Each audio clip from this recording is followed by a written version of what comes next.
мы должны помнить о том, как велика наша страна, как широка наша матушка Россия. И мы сегодня в Якутии, как и во всех федеральных округах нашей необъятной Родины. Дорогие друзья, с праздником и с открытием этого замечательного мероприятия.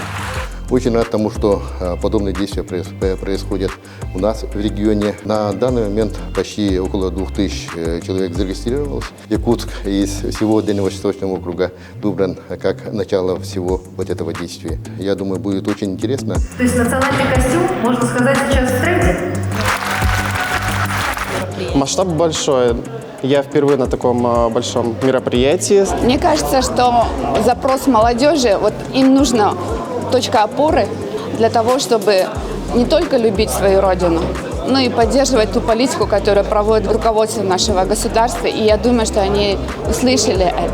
Очень важно было, наверное, услышать то, что говорил герой России наш, да, Александр, потому что это те люди, которые видят больше, чем мы, да, и при этом, что самое удивительное, эти люди, они вот действительно, как вот говорили о стрессовых ситуациях, да, сохраняют спокойствие, принимают очень ответственные решения. Действительно, сегодня там пишется новая история России.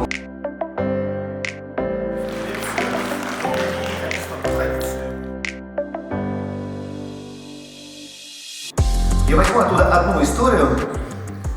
Именно так космонавтов учат работать с нештатными ситуациями. Общество знания объединяет людей общих интересов. То есть тот, кто сидит, вы сейчас, возможно, не знакомы были до этого, но сейчас можете познакомиться, пообщаться, и, возможно, у вас получится новые знакомства, друзья, и вы друг друга будете поддерживать в той или иной сфере.